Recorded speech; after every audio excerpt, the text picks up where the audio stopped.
welcome to Inspire. And so, if it's your first time here, we have a blessing for you. And I love that we are in gallery view. Everybody take a look at all these beautiful faces. And if it's your first time here, this blessing is for you, but we're all going to say it, okay? Let's raise our hands and let's say to our newcomers and to our regulars, welcome to Inspire. Welcome to Inspire. We're glad that you're here. Glad that you. You are the image and likeness of God itself, nothing less. I see you. I appreciate you. I love you.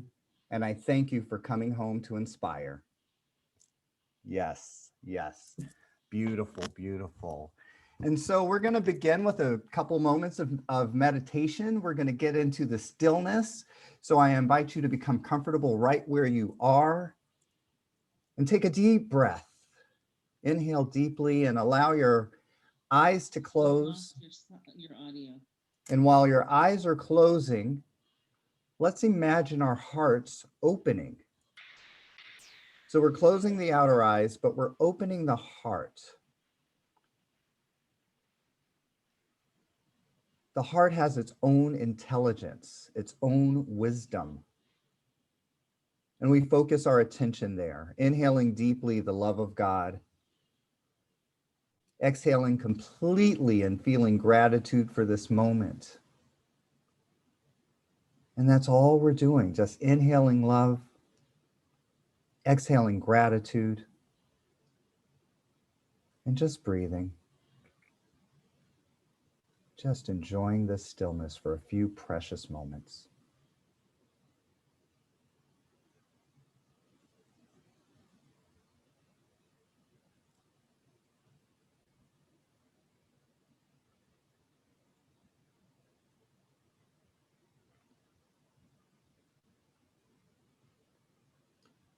Perhaps a thought might enter your awareness. Just gently watch it. Let it go away. We're just following our breath, present to love, present to gratitude. Everything else can wait. We can set it upon the altar. We're here now.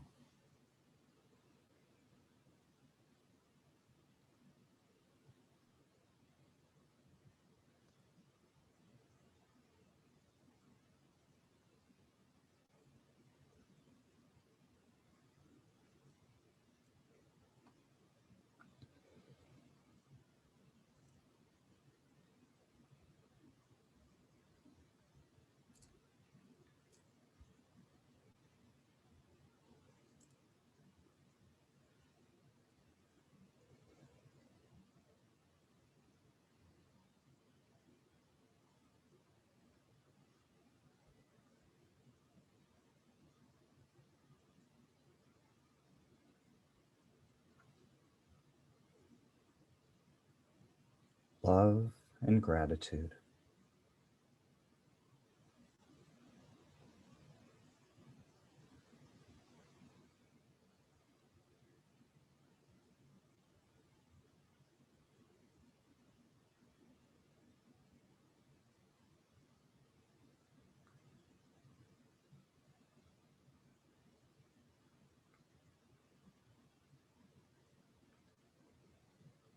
Inhaling deeply, exhaling completely. Love and gratitude.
As we continue to inhale deeply, as we continue to exhale completely, present to love, present to gratitude, we imagine our heart opening even wider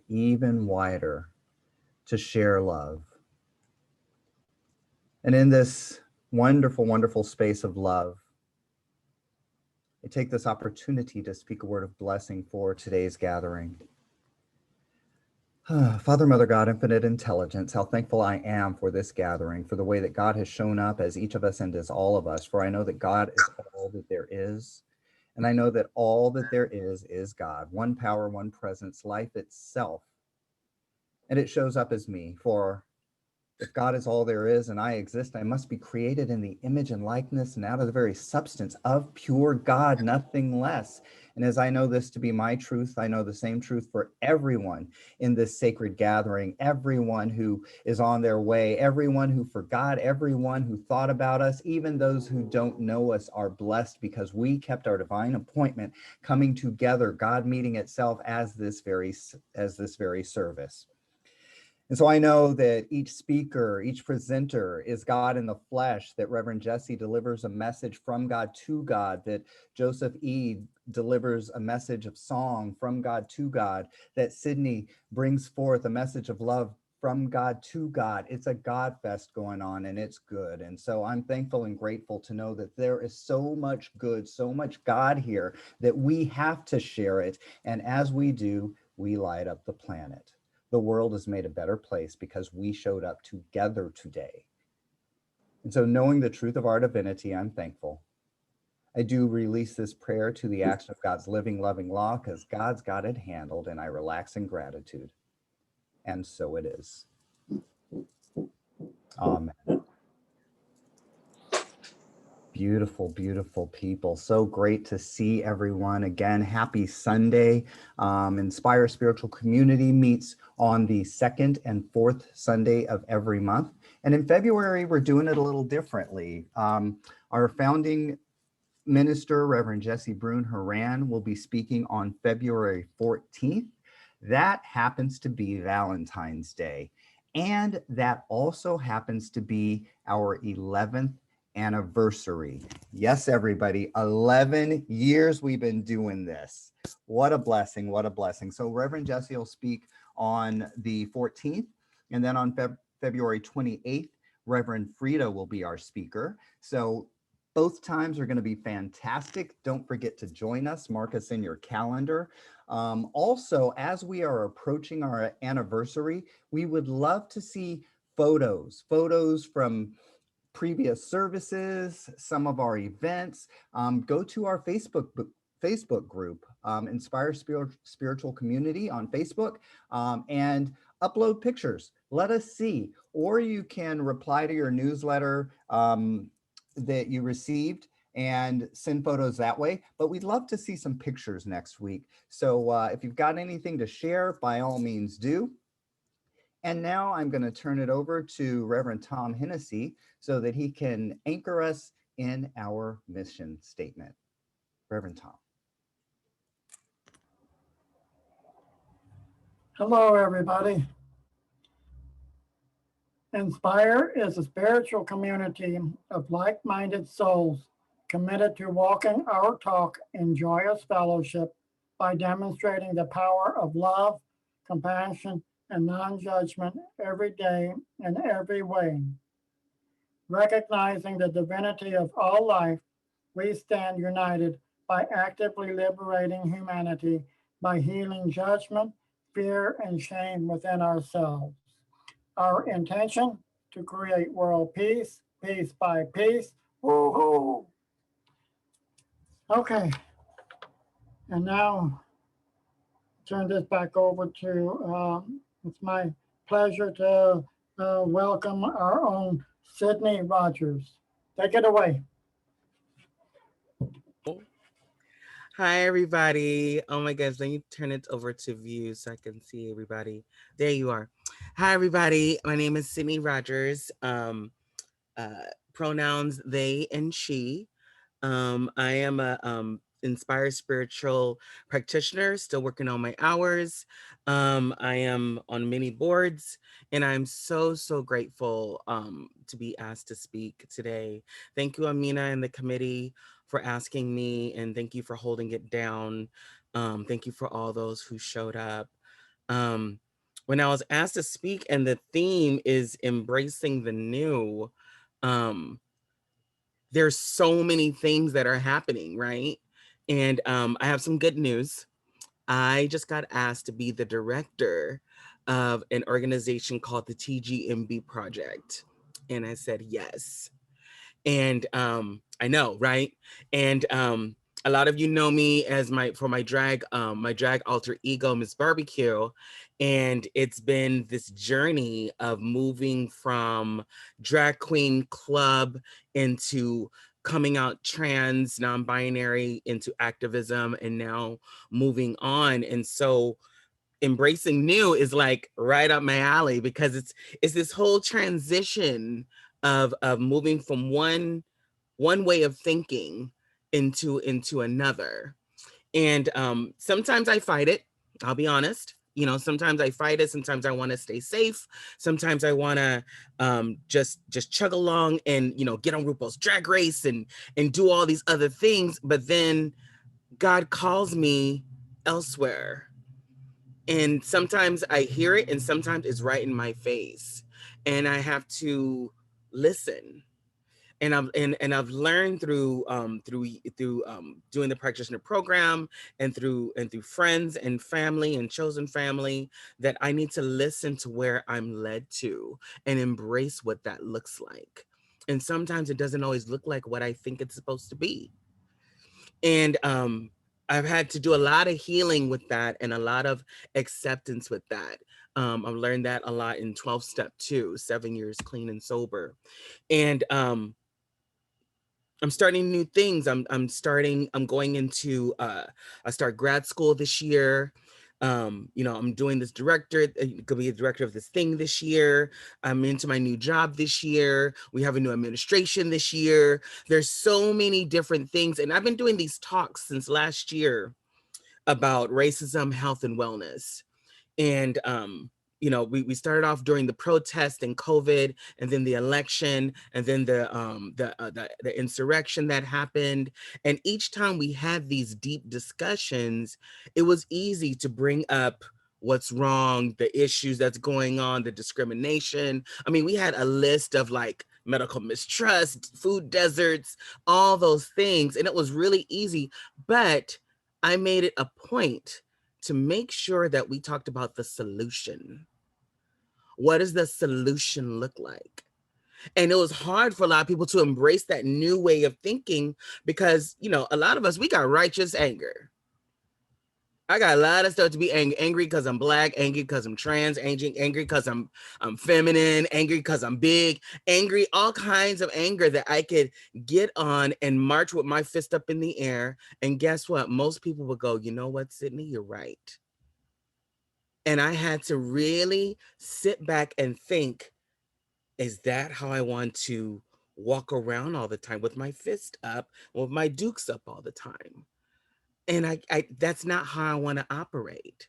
And that's not how I wanted to lead these talks that I was leading with all these people, that we must come into a solution and find some peace in all this COVID, and find some peace in all this election stuff, and this impeachment and the insurrection, and now this new administration, and people don't want to accept. We must find solution in it.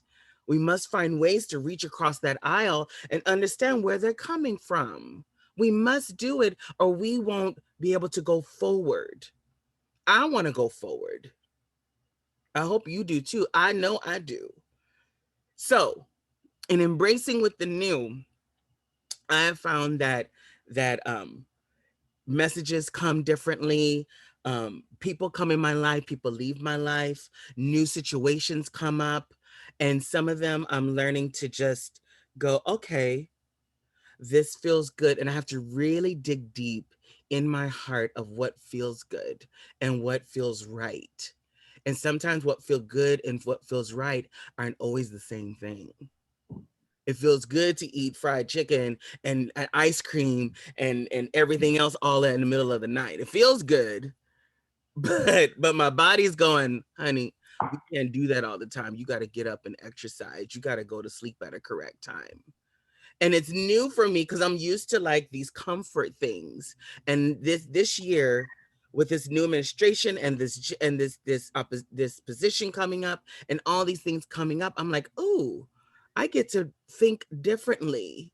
And what does that look like? And sometimes I like to post it and tell everybody, but sometimes it's all within. And the key is that people can see it. Sydney, you look different. Oh my gosh. You know, I'm embracing a new name. Most of y'all know me as MJ Brown, you know, but as this year closed off, I was like, you know what? MJ doesn't work for me. The Brown name, that's not really my family name. My real daddy's name is Rogers. Let me embrace that and what that looks like.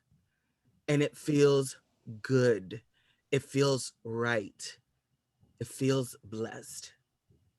So everyone, embrace the new this year and what it looks like.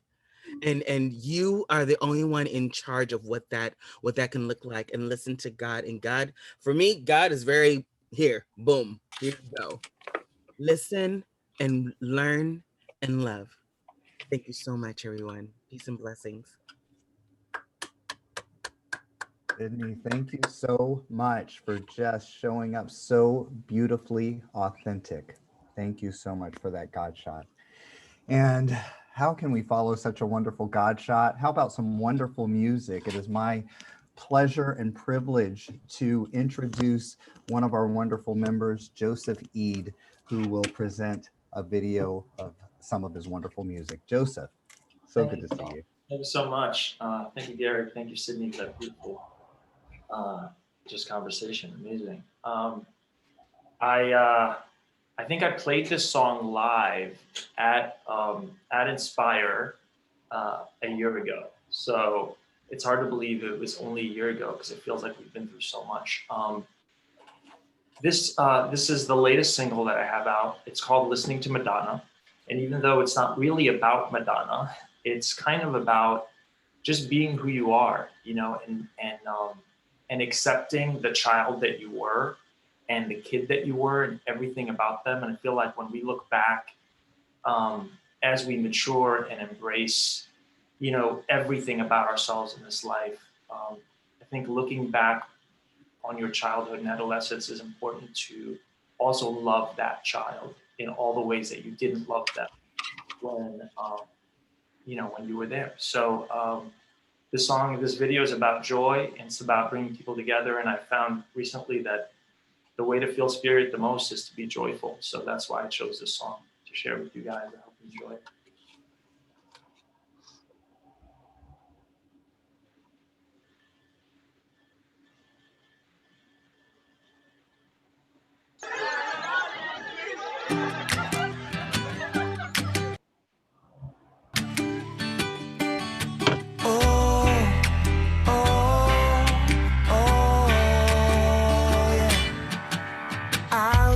Fine in 89, had my Walkman strapped on by my side with my headphones on, singing along, thinking about what's coming.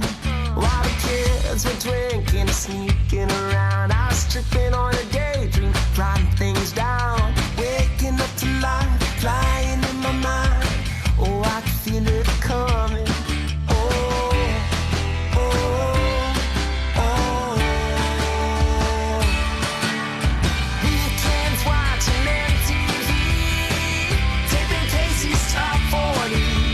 Playing DJ, making up dances for my sister and her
be the one. But there ain't no getting off this ride. If you see me in 2029, my face might have a few more lines, but I'll still be writing songs.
Wow. Such joy, such joy. Back in the days when we could all get together and dance in the backyard. Yes, yes, yes. Joseph, you are such a blessing. Thank you. Thank you. You guys. So now it is my pleasure to bring up one of our co-founders, Reverend Jesse Brune-Horan, for our main message today. Reverend Jesse. What is up? Hi, everyone. Woo! Happy to be here. Thank you, Joseph, for sharing your art with us. It was beautiful. Thank you, Sydney, for sharing some wisdom, gorgeous, gorgeous words, gorgeous insight. And I love what you said about shifting your focus towards solution. And I realized in my grumpier moments when working with people, I have so little tolerance anymore for like going over exactly what's wrong. I'm like, okay, we don't need to review what's wrong, what happened, like how are we moving forward? What's the solution to what it is? Because the ego, like, it's the same thing with healing. If you're looking at everything that's wrong or everything that happened that got you to this moment and you spend all your time there, the ego is going to give you an endless supply, an endless list of things to find.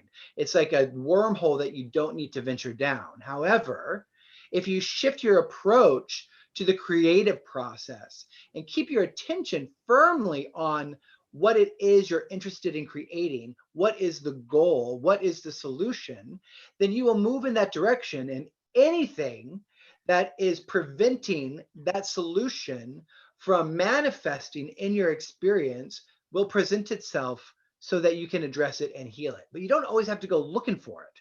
And I think that's something that we get, well, it's just a lesson that we have to learn. Eventually you just learn, like, this way of doing something doesn't work anymore. And that's part of the process of embracing the new. That's what the theme of this month is, or this week, embracing the new. And I'm going to share a couple ways that we can do that and make it a joyful experience. And it just takes, like all miracles, a shift of our perception, a shift in our approach, a willingness to try a new approach. And I think that that's where miracles are birthed. It's from that willingness to try a new approach. And why wouldn't we be willing to try a new approach? The approach that we've taken before hasn't worked, or it's no longer working. And it may no longer be working because we are now operating at a different level than we were when we needed the original approach. So oftentimes we just need to shift gears a little bit. We need to adjust and fine tune so that we can create from a place where we are now at, a place where we have evolved to. Because what works for Jesse today didn't work for Jesse 10 years ago. Completely new approach. I'm learning this in business, that, you know, I'm creating new opportunities for myself professionally, which feel very exciting. but I knew intuitively that, okay, if I'm going to do this, I'm going to work with someone who can support me in doing it differently, because I'd like to experience a more abundant, more expansive result. And I know what I know, but I also know that I don't know what I don't know. And so sometimes it's really great to enroll other perspectives, other visions from people that know what you don't know. So they can fill that gap for you, and then collectively co-create a new experience. And that's why, again, I think every time I talk publicly to a group of people, I will say this is the power of heart-centered community, and why our relationships are truly our most valuable currency. Because when we harness the power of community, harness the power of collective vision, there's very little that we can't do. Now, one thing I'd really like to invite everyone to consider is the idea, the concept, the practice of joyful expectancy. Joyful expectancy. If you would like a new result, then this process is very helpful to embrace it. But so let's talk about, what is joyful expectancy? Joyful expectancy is simply that. You have changed your mindset, you've changed your approach, and now you are expecting the best case scenario to unfold. You know that nothing but the best case scenario can unfold, because that is all you are willing and interested to embrace. And even if it looks like another hurdle you have to jump over, another obstacle you have to figure out your way around, if you are joyfully expecting the best case scenario to unfold, then you know that perhaps this obstacle is simply one of those things that I need to heal, so that I can align myself with the vision that is working itself through me, with the goal that I'm interested in achieving, because maybe there's something that I don't know needs to be adjusted, that this challenge is going to help me adjust. Because here's the thing, if you try to manifest something, if you try to create something that you are not ready for, then chances are you will not be able to enjoy it or maintain it. I mean, this is where, like, we throw in the example of people that win the lottery that don't know anything about money or money management, and then they end up filing for bankruptcy after burning through millions of dollars. And you think, well, there's no way I could burn through millions of dollars. Let me tell you, I could easily burn through millions of dollars. So, so it's about adjusting your consciousness so that you are in alignment with the very thing you are interested in creating, the very thing that is calling you forward. And so when you begin something, it's a great question to ask yourself, what am I expecting? What am I expecting to happen here? Now, I know every single one of us has had the experience of being like, I don't want to do that again. It never works out good for me. I know exactly what's going to happen. Oh, I'm not going to get on that dating app again because I know exactly what's going to happen. For all of the narrative and all the stories of all the nightmares of things that happen on dating apps, you have to know that there's actually a group of people that are like, dating apps is the best thing that ever happened ever. It is super magnificent. I always have wonderful experiences. I've been able to meet so many great people in so many different ways. And it's because they have they're just telling a different story about it. But you're like, yeah, no. I've gathered all this evidence that proves me right, that it's awful, it's ageist, it's racist, it's sexist, it's all these things, and people just want to hook up, and people hate this, and blah, blah, blah, blah, blah, and that's why it's just a toxic thing, and I won't do it. Well, here's the thing. If you're going to embrace the new, I'm going to part of log what we in on must a different embrace computer collectively. because the lighting is not that good. I'm sorry? Let me see. Did I miss something, or someone got unmuted? Oh, sorry. I just want to make sure that, can you all hear me? Yeah, we can hear I'm you. not going off on some tangent. And you guys are like, I have no idea what this man is saying. Okay. No, we can hear you, Jesse, and we invite everybody. If we're going to embrace the new, we have to be willing to embrace technology, because that's sort of part of the game. It's how we've collectively evolved. And so if you can find the areas in your life that you have a story attached to it where it's bad, not worth it, not good. It'd be really a wonderful exercise in doing a little inventory work in your consciousness files to see what stories am I dragging along with me that's making life a little more challenging. Like, am I willing to try a new approach? Am I willing to cut the cords to past belief systems and experiences that no longer serve me? And again, sometimes those are the belief systems that have served you in the past, that have kept you safe, that kept you alive, that helped you survive. But sometimes you get to the point in your life where you are no longer in survival mode. You are now in thrive mode. And what served you in survival mode is not going to serve you in thrive mode. And so you have to shift gears and you have to embrace a new experience. I share a story that happened to me almost 7 years ago. My wedding anniversary is the next day after our anniversary at Inspire. It's February 15th. And in 2014, when we were getting married, there was a huge storm on the East Coast, and all of my husband's family was stuck on the East Coast. And it did not look like they were going to be able to make it for the wedding. And I just remember having sort of a meltdown. And I called Reverend Jennifer and said, listen, I get it. Unattachment. I get it. I get to learn all these fabulous, wonderful, spiritual lessons here. I was like, but can we just not do it with my wedding? Can we do it with something else? Okay, careful what you wish for. And she said, you know, the best case scenario cannot present itself unless you are willing to believe that it is unfolding now. And so you have to be willing to believe that the best case scenario is unfolding in every moment in order to see it. And so how differently would your life look? Would your emotional life look like? Would your mental health look like if you truly believed that the best case scenario was unfolding right now?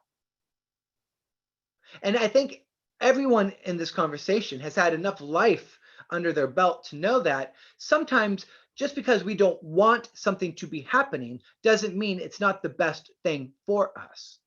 Okay? So really ask yourself that, because one way that we're going to be able to embrace the new is to embrace the understanding that change is a good thing. Change is a good thing. And if you want an example of what it looks like when people are absolutely terrified of change, look at the footage from the insurrection. You know, I really like Sydney said, like trying to develop compassionate understanding of those that don't have the same political ideas that I have. And what I got about that, you know, seeing that is like, oh, these are people similar to like whenever there's a riot, whenever there's violence that erupts.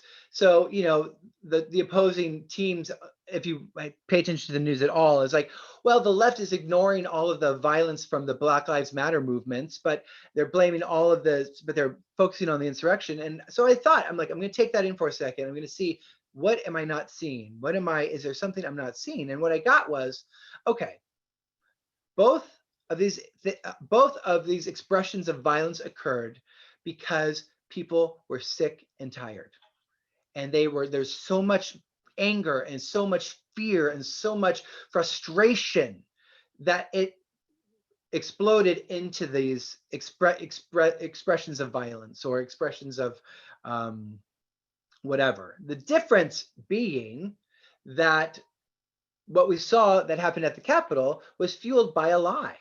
It was fueled by a lie, and not from the collective experiences of a group of people that were at their wits' end. Now, these people were at their wits' end, but it was because they believed something. They believed a lie that was being told. It just wasn't true. So, but I can at least have compassion for their experience, for what they thought they were doing, and this is how we begin to relate with each other. Just the beginning, like at least being able to understand the perspective, not necessarily having to agree with it, but this is how we are going to heal. This is how we are going to be able to come from a place of peace where we can hold the vision of unity, if we truly believe in that, if we're truly standing in unity, then we have to be able to practice loving compassion, compassionate understanding. We have to, or else we're just saying things that we don't actually believe or actually want. So the same is true about creating a new experience. Are you truly interested in a new experience? Because if you're truly interested in experiencing something new, that means, like Sydney talked about, you're going to have to take a new approach to things.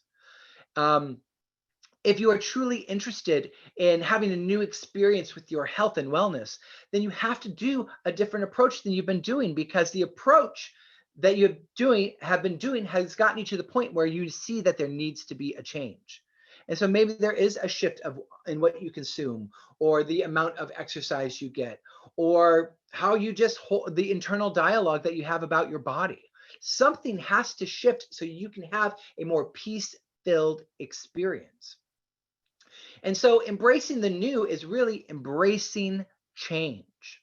Are you willing to change? And change can be very scary because we get comfortable in our routines. But sometimes the routine no longer serves you. And how do you know that your routine no longer serves you? It's when you look around and you're ready for something new. Is when you feel the desire for something new, when you feel like something is missing. What is missing? What would I like to experience now? What is calling me forward? And the truth is, if you are in a vibrational alignment with the thing that you're interested in creating, it would be here. There wouldn't have to be a shift. But if there is something that you desire that is not in your experience, that you would like to have in your experience, or you think you'd like to have in your experience, then you must ask yourself, okay, well, what changes need to occur in order to allow me to make the shift to embrace that? So like, I use the example of business. So how I'm doing a new approach with this is I'm really looking at creating business plans, projections, financial organization, figuring out exactly how much and what I need to do to meet these goals. Now, these are things that I sort of did in the past and had a little success with, but never really embraced it. And then I realized, well, if I'm going to have a new experience, perhaps it would support me in making these changes. And so I got somebody on my team that knows how to do these things that obviously I don't know how to do. If I knew how to do it, I would have done it. And I don't. And that's okay. And so I had to also become comfortable with knowing, like, I don't always know the best approach. That's fine. Thank God there's people out there that do. And so I pulled this person in, and within one meeting, I was like, oh my God, this feels so liberating. I'm very excited by all of this, because you're introducing organizational qualities that I never even heard of. And I think these are fabulous, you know? So let me just take a moment because I'm getting excited. I also, full disclosure, I pulled my back this week. And so I have a muscle relaxer in my system. And I feel really good, but I want to make sure that it's the spirit of goodness that's making me feel jazzy, and not the spirit of my doctor. Hold on a moment. Last time I spoke, I recommended a book, and I'm going to re-recommend the book. It's called Who Moved My Cheese? It's an old school self-help book, Who Moved My Cheese? But it's this fabulous metaphor for change. And they have 4 different characters in the book. Good, yeah. And they have 4 different characters in the book, and each one represents a different personality when it comes to change. Those who resist change, those who are afraid of what other people think, so they're resisting the change they intuitively feel like they need to make, and then those that accept that things are different. Let's go. Let's move forward. Let's move forward. Things are always changing. And that's one thing that you can always count on in life, is it's always going to change. There's always going to be the call for flexibility. There's always going to be the call for readiness to do things a different way, because the world is always evolving. And if you intend to evolve right along with the world, then we have to be willing to change. We have to. We have to know that there's something maybe perhaps I can bring in. And what's wonderful about spirit, what's wonderful about spiritual community is that it reminds us that everything we need is within us. All the intelligence of the world is pre-installed within us. In the universe, beyond that, all of the guidance we need is here. And we have these gorgeous things called emotions and thoughts. And our emotions are so wonderful in directing us to where we need to go. Because if we feel out of alignment with love, then we know, oh, good. I'm upset, I'm scared, I'm worried, I'm angry, I'm rageful, fabulous. That means I'm out of alignment with love. So what can I do to align myself with love? And once aligned with love, move forward, because love, its nature is to create, to expand, to grow. So if you feel stuck, it's because you're not in alignment with your true nature. So the question always becomes, what can I do to change? What can I do to change this? I am willing. Our willingness, again, our willingness is all that's required.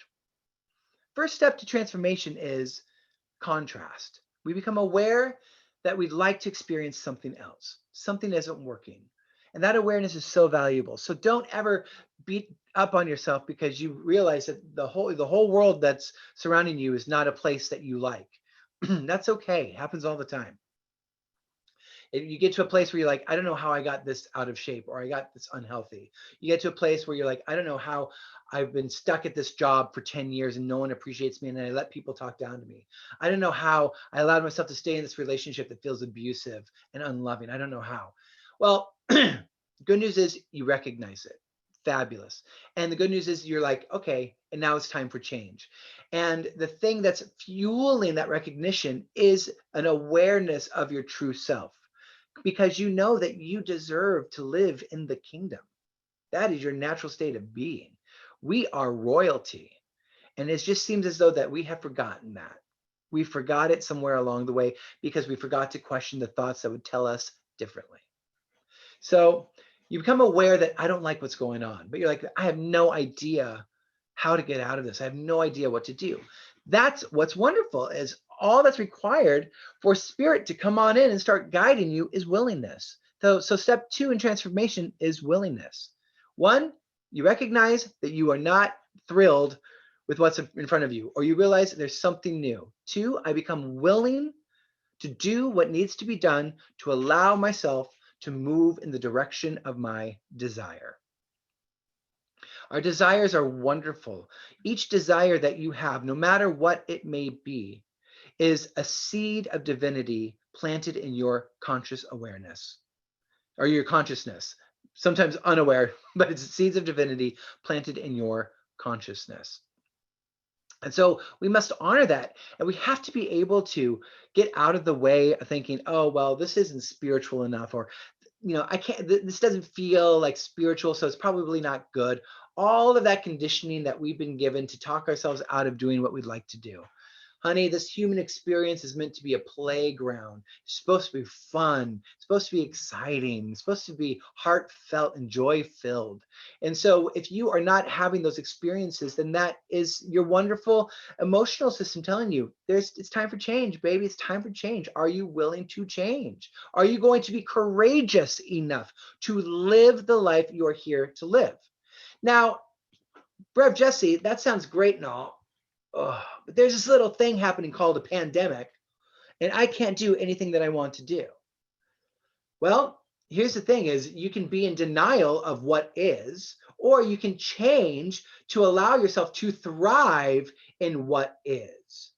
So let me tell you something. My family has done nothing but thrive during this pandemic. And my husband almost died from COVID. And but what happened was he got out of the hospital, he got out of ICU, came back, and we were like, all right, let's make some shifts. Let's really take stock of what we appreciate every single day.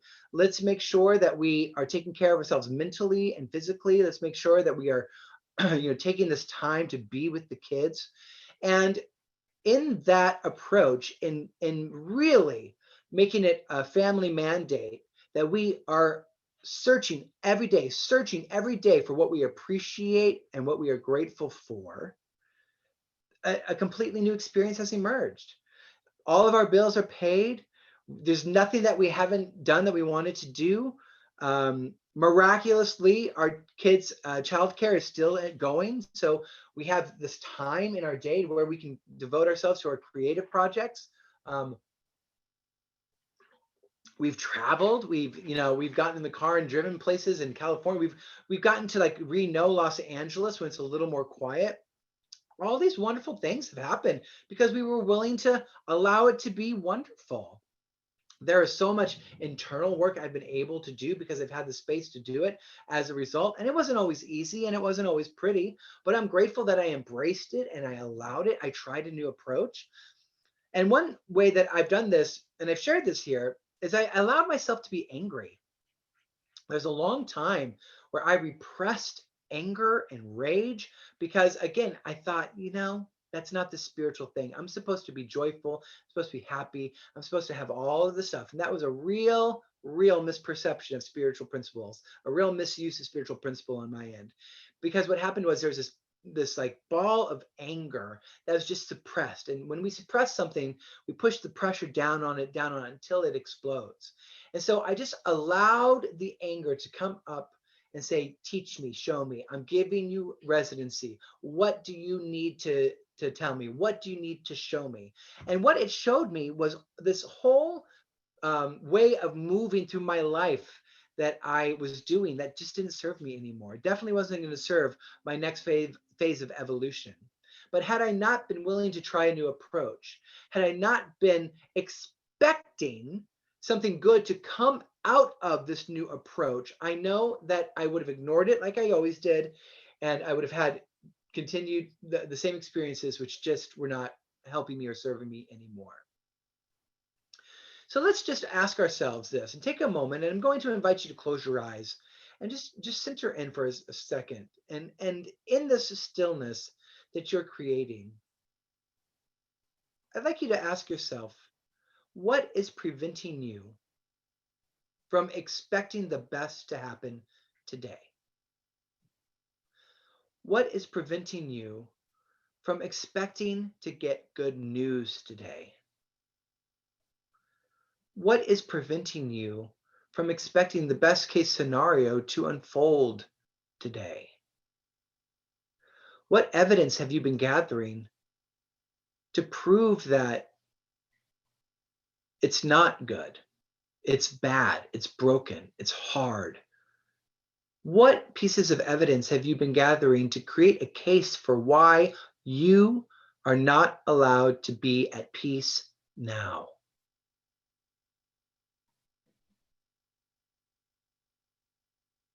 And with your eyes closed, I invite you to visualize an altar, any kind of altar, anything that resonates with you. Maybe this altar has crystals on it and burning sage and a Buddha statue. Maybe it's just a plain table. Maybe it's the altar from the Catholic church you used to go to as a kid. Whatever it is, just visualize an altar in your mind.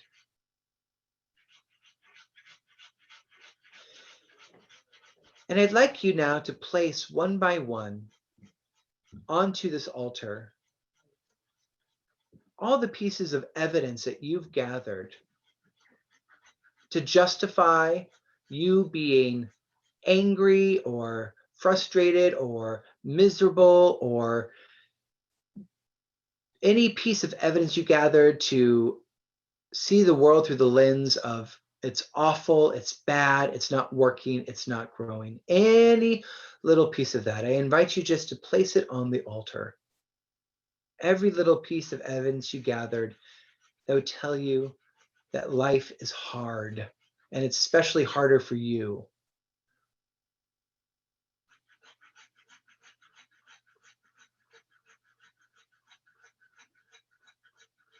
And just place it on the altar.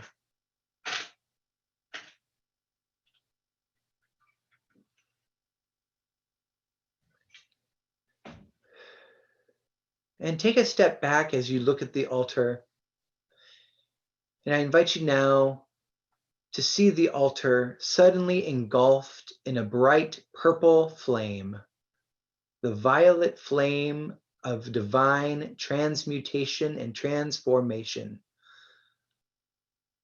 And this beautiful violet flame that has engulfed this altar with all of those pieces of evidence you gathered is billowing a gorgeous golden smoke from the top of the flames. And what this golden smoke is, it is healing wisdom that you are sharing with the collective. Because you are here today by divine appointment. There's no accident or coincidence that brought you here today. You are meant to hear this message and the message of Sydney and to hear the song by Joseph. You're here because there's a piece of you that is willing to try a new approach. And you're ready to hear that if we don't release the past, then we are going to continue to repeat it. But if we place all of the pieces of evidence, all the stories, all the belief systems that would keep us in a cycle of disappointment on the altar, if we just let it go, then we now have the space to allow the new path to be shown to us.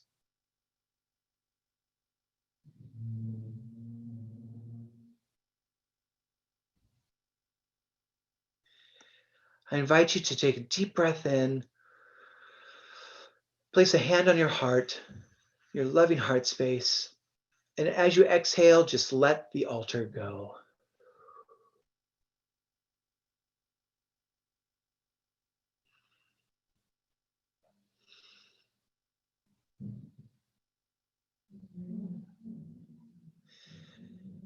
I invite you to open your eyes when you're ready.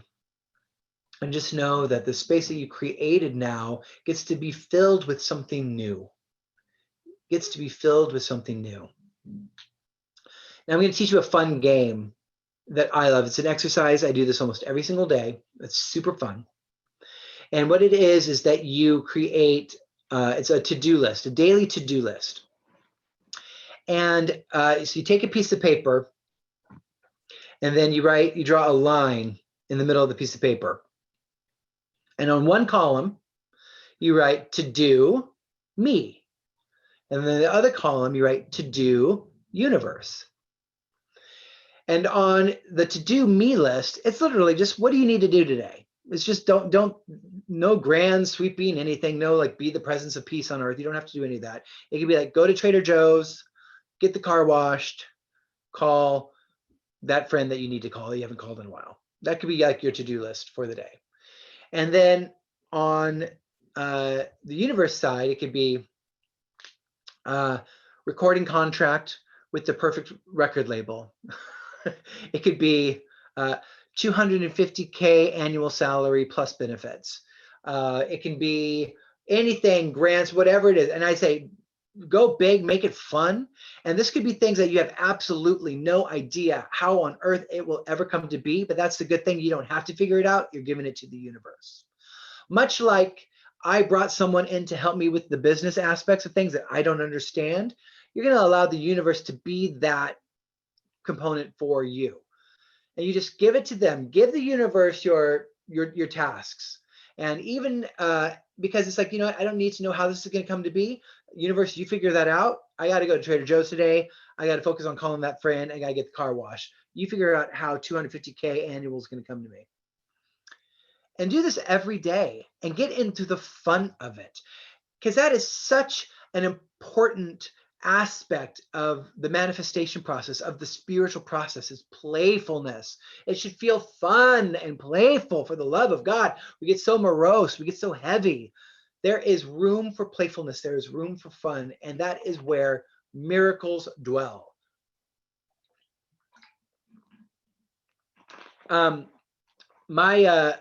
My kids, I've been trying to learn Spanish. I am learning Spanish. There's this actually really great website called Verbling, where you can actually hire a Spanish teacher for like $12 an hour or any kind of foreign language that you want, because they live all over the world. And so I was like, so I get like a $12 Spanish lesson a week.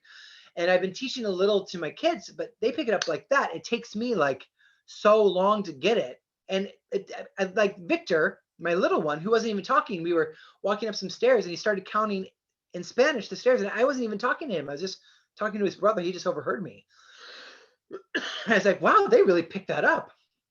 And I asked my Spanish teacher, like, why is that? And they're like, because they don't have anything clunking it up. There's no past association. They don't question anything. They just take it. I was like, well, isn't that the key to it? Like, we have to question it. We've learned to not trust things from past experiences.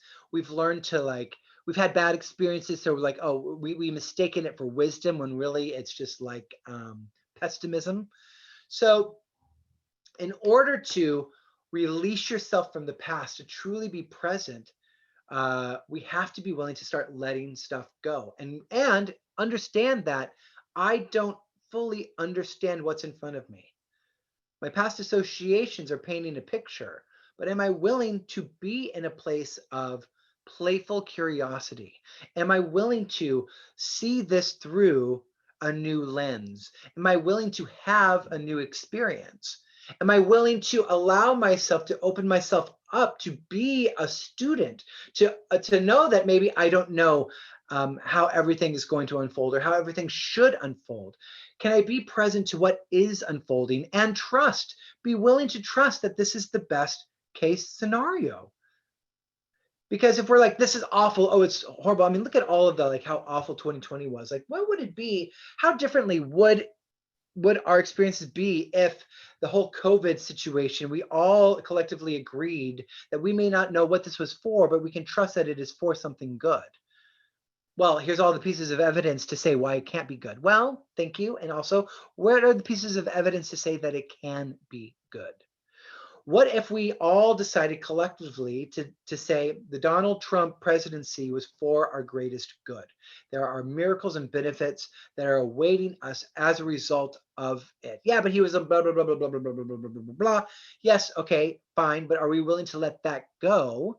And listen, we learned what we needed to learn, but are we now willing to shift our perspective and say, but what can we pull from this to support us in evolving collectively?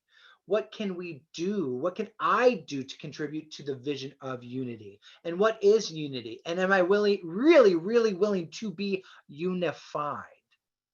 And in order to do that, we have to be able to change our minds. Because if we want a new result, we have to have a new approach. If you want the same result, do it the same way. But again, in AA, they always say, insanity is doing something the same way over and over again and expecting a new result. Ain't gonna happen. So are you willing to do it differently? Even the things that used to work in the past. I'll share this last story and then I'll pray us out and we'll do a little Q&A. I worked with this spin studio, like indoor spinning, for a couple of years, like 7 to 8 years ago. And none of the classes were filling up. And there were some really great teachers, and none of the classes were filling up except for one. There's one class that was really filling up. And it was because this teacher was really popular, had been around for a long time, had a huge following, and that following was coming to see this teacher. But what was interesting was that teacher wasn't playing really well with other people and was kind of being like kind of rude, and the general vibe wasn't that great. And so the owner of the studio let that teacher go, even though it was the only teacher that was filling up classes and making money. Let that teacher go. And then what happened was suddenly everybody's class started filling up. And they told me, they're like, sometimes in order to really have success, you have to get rid of the one thing that was working in order to allow all these new things, collective things that were working to emerge. And I was like, wow, that was that's something I would never have thought, because I would have done, my experience would have taught me to do whatever needs to happen to make that person happy. Let them get away with not being a team player. Let them do this, this, and this. So they had to be willing to be courageous enough to release temporarily the money flow from that teacher, because they knew that having happier, more joyful employees was going to result in a happier, more joyful atmosphere, which was going to bring more people there, because people want to feel joy-filled when doing exercises like that. And I thought that was brilliant. And that really gave me the opportunity to ask, well, what is the one thing that I forgot to even explore, examine, because I just assumed that's the thing that was working. But remember, that was the thing that was working for me in the past. Is it still working for me today? Playful curiosity. Become playfully curious so that you can embrace the new. And remember, whether you want to accept it or not, everything is always changing. And you can be in acceptance of that so that you can be flexible and move with the natural evolutionary process, or you can feel stuck. You can feel stuck and then say it's not fair. The world's not fair. The world is always fair. And you can choose to believe that you live in a loving universe and that the best case scenario is always unfolding. And when you align yourself with that belief system, guess what?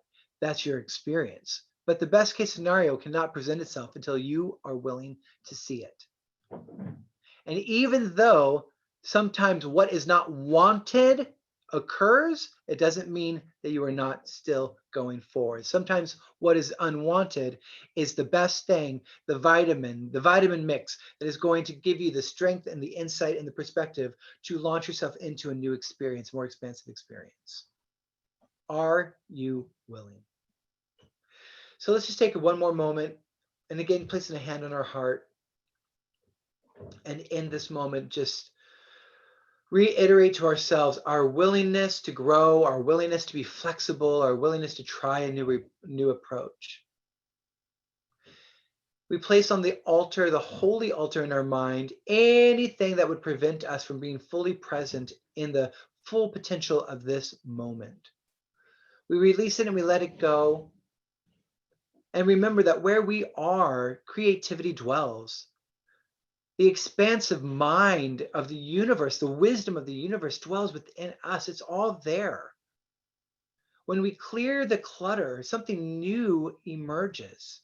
And it's there. So we're just going to clear the clutter and allow our natural resources, our emotions, our intuition, our desires to guide us forward. And we're going to be courageous enough to take the next step forward and allow our natural state, our light state, to shine brightly to show us the next step. And that's all that we need to do, is take the next step forward, be flexible, be unattached, be willing to grow, and know that sometimes the best case scenario is not necessarily the goal manifesting, but the journey towards the goal. So we're always exactly where we need to be. Are you willing to believe this is true? Pure potential resides where you are because you are pure potential. Clearing the clutter of doubt and false belief systems that we gathered along the way, we stand united collectively now in a sacred circle of light, of brilliance, and of possibility. And we go forward with our hearts and minds in perfect alignment, ready to create something magnificent that we just love, because that is what we are here to do. Sharing all the healing that has unfolded through this conversation with anyone that feels stuck today. May our healing be good medicine that supports the expansion and freedom of all. In grace and gratitude, we release this word, we let it be, and so it is.